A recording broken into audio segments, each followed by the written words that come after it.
You found it. Your home for the best content on your favorite team, the Fighting Tigers of LSU. Do us a favor, subscribe to the channel, leave your comments below, and be sure to smash that like button.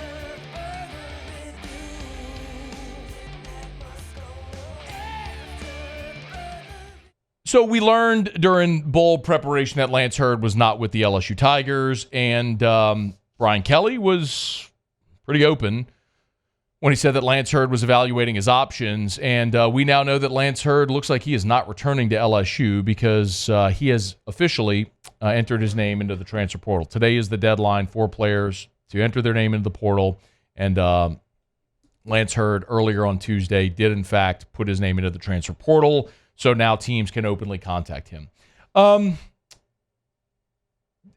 There's a couple of things about this, and I know most people, I think, are going to default to playing time. And I get it. This is a five-star who came to LSU and wants to play left tackle, and all that makes sense. I'm here to tell you, the first report I saw on this was from Billy Embody from On3, who said that it was an NIL issue. And while playing time may factor into this, this is an NIL issue. Period, paragraph. Period, paragraph. Lance Heard wanted more money, and apparently he got it. And it's a weird thing because technically, while Lance Heard is still at LSU, other teams can't contact him. That would be tampering. That would be breaking the rules. But the way around it is basically all of the players have agents or representatives, sometimes a family member, a friend, whatever, who will go on their behalf and solicit offers. I'm just being very candid and telling you how business is done in the NIL world here as we start 2024. So, I mean, Lance Heard was sitting back, evaluating his options, while somebody on his behalf, no doubt, was, hey man, any interest in Lance? Here's the number. Interested? Okay, got the number he wanted, hit the portal. So I'm sure it won't take long to find out what his destination is going to be. Here is the catch-22. Brian Kelly has said that he wants to build his roster through the high school ranks. And he's right to do that, by the way. You build through the high school ranks and you supplement through the portal. But what we've seen, look at what's happened the last 2 years. Arguably, your two biggest signees of the last 2 years have both left now after their freshman season. A year ago it was Walker Howard. Now it's Lance Heard. A couple of five-stars from the state of Louisiana who you were fired up to get when they signed, and they ride the bench for a year and then leave. And look at the numbers and how Brian Kelly has built this roster since he's been here. His first year, 2022, they had 15 high school signees and 15 transfers.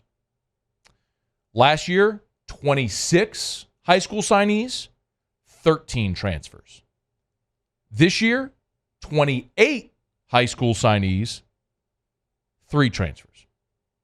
Brian Kelly isn't just telling you, he's showing you. You know, I always say actions speak louder than words. Brian Kelly's showing you. This is how he wants to build his roster. He wants to build through the high school ranks and then supplement with the portal. And that is absolutely the right way to do this. But there's still going to be this scenario that unfolds, unfortunately, every year in every class. There's going to be some highly rated guy that you sign, rides the bench for a year, is going to get a better NIL deal to go somewhere else. He's going to leave. This is just a reality that we're all going to have to come to grips with. Yes, you want a talented player like Lance Heard to stay at LSU. That's not even debatable. You want Lance Heard back next year, period. So don't flip this as if I'm saying LSU's better without him. I'm not saying that. I want Lance Heard back at LSU. I do. He's a big 5-star offensive lineman, big physical guy, can play guard or tackle. You're better with him as an option on your team. But what if he's a backup again in 2024?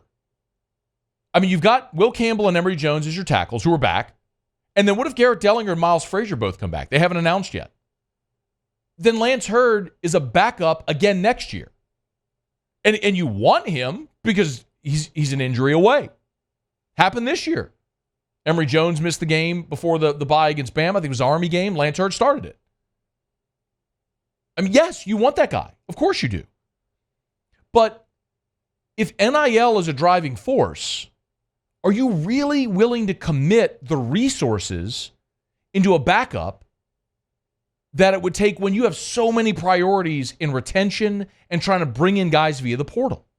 That's the tough decision to make.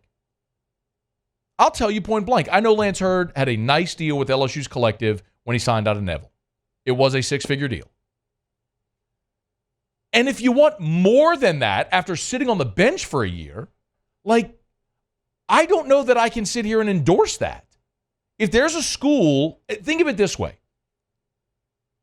If LSU desperately wanted Lance Heard back, desperately wanted him back and made him the priority, could they find enough NIL money to keep him here? Absolutely. But the reality is, here's a guy who sat for a year, could very well be sitting next year, and if your finances have to go into retention and bringing in guys via the portal, are you really willing to invest that much into this player, which is what you have to ask yourself. And the fact that LSU isn't kind of is your answer, isn't it? And I get it, man. I get the way all of our minds work. I get it as well. I'm a fan as well, just like you are.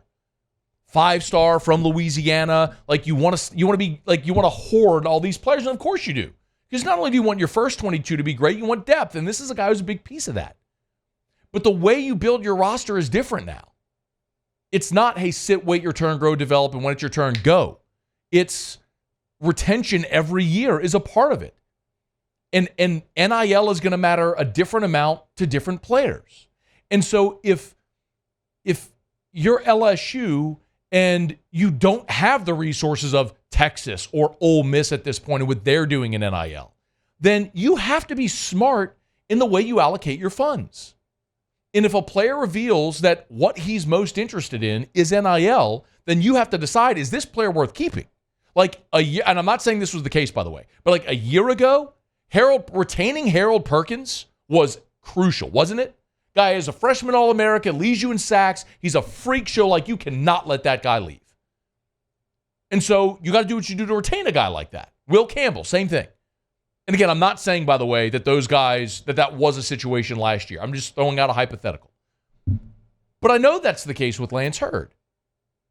And so if you're LSU, you have to, I say LSU, the collective, however all, you understand that's just a semantics game, right? However all those connective tissue pieces work together. But you don't have unlimited resources, so you have to decide how you want to allocate your funds. And by the fact that they're letting this guy leave, presumably, it kind of is your answer. You got potentially 4 starters back next year. Now, if your offensive line in 24 from left to right is Will Campbell, Garrett Dellinger, DJ Chester, Miles Frazier, Emory Jones, I love that offensive line. I love it. And as far as depth, you've got Kimo Makanaioli, you got Bordelon, Tyree Adams, Mason Lunsford, the Maryland transfer. So you've got some guys who have been around, haven't played a bunch, but guys who've been around. And then you just signed 6 offensive linemen in this class. Weston Davis, Cohen Eccles, Kyrie Lee, Ethan Callaway, Joe Cryer, and Ori Williams. So you've got potentially your 5 starters already. The 4 veterans that I just talked about with Makanaioli, Bordelon, Adams, and Lunsford, that's 9. And then you just signed 6 freshmen in this class. It puts you up to 15 offensive linemen. You've got a 3 deep. Yes, you want to retain Lance Heard, undeniably. But in the way you're building a class now, you have to ask yourself, at what cost? So, now listen. This conversation changes if Garrett Dellinger and Miles Frazier go pro. The conversation changes. But if they return, you're set for next year. I mean, we saw the perils of dumping all of your resources into high school recruiting with A&M in 2022, didn't we? They signed the greatest class ever. And what happened? A year later, half that class was gone. You have to spend your resources in retention and portal. And yeah, you're going to pay some guys coming out of high school. Yes, you are, of course. But retention and portal has got to be where you build your roster. Brian Kelly said it. And this is an example of them very likely making a decision. That if someone came in and offered Lance Heard a big pile of cash and LSU didn't want to match it or couldn't match it, then he goes. But for 2024, you're fine. If these guys return. And if somebody leaves, then you look to the portal to replace him with some veteran talent.